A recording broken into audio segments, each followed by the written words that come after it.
اس حدیث میں وہ ہے جو رمضان کی فضیلت کسی دوسری حدیث میں نہیں ہے۔ 3925 ابن ماجہ کی حدیث ہے۔ اللہ کے نبی صلی اللہ علیہ وسلم نے ایک شہید شخص پر، اور وہ بھی زیادہ عبادت کرنے والا، کیونکہ صحابی حضرت ابو طلحہ کہتے ہیں ھذا وکان اشد الرجلین اجتہادا، یہ انسان جو بعد میں جنت میں گیا دونوں میں سے زیادہ عبادت کرنے والا تھا۔ ثم استشہد، پھر یہ انسان شہادت کا جام بھی نوش کرتا ہے۔ اور وَهَذَا الَّذِي الْآخِرُ دخل الجنت قبلہ، جو اخیر میں گیا عبادت کرنے میں بھی پہلے والے سے کم تھا، شہید بھی نہیں ہوا، پہلے جنت میں کیسے پہنچ گیا؟ رسول اللہ نے کہا من ای ذلک تعجبون، کیوں تم تعجب کرتے؟ آپ نے ارشاد فرمایا الیس، یہ جو شہید نہیں ہوا عبادت کرنے میں پہلے والے سے بہت زیادہ نہیں تھا، لیکن اس سے پہلے جنت میں چلا گیا جو شہید ہوا اور جو اس سے زیادہ عبادت کرنے والا، الیس قد مکث بعدہ سنہ،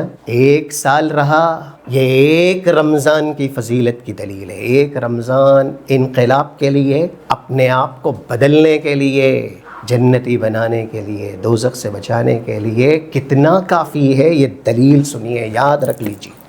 3925 ابن ماجہ، اور گھر والوں کو بھی یاد کروا دیجیے۔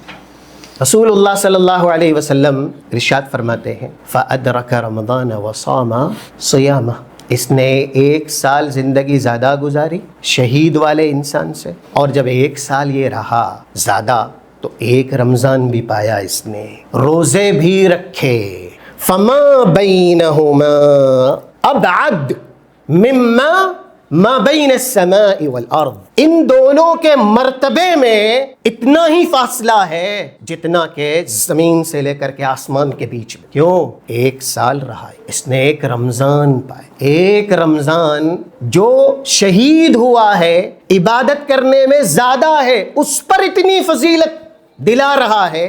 ہم اور آپ نے ہماری زندگی میں کتنے رمضان پائے؟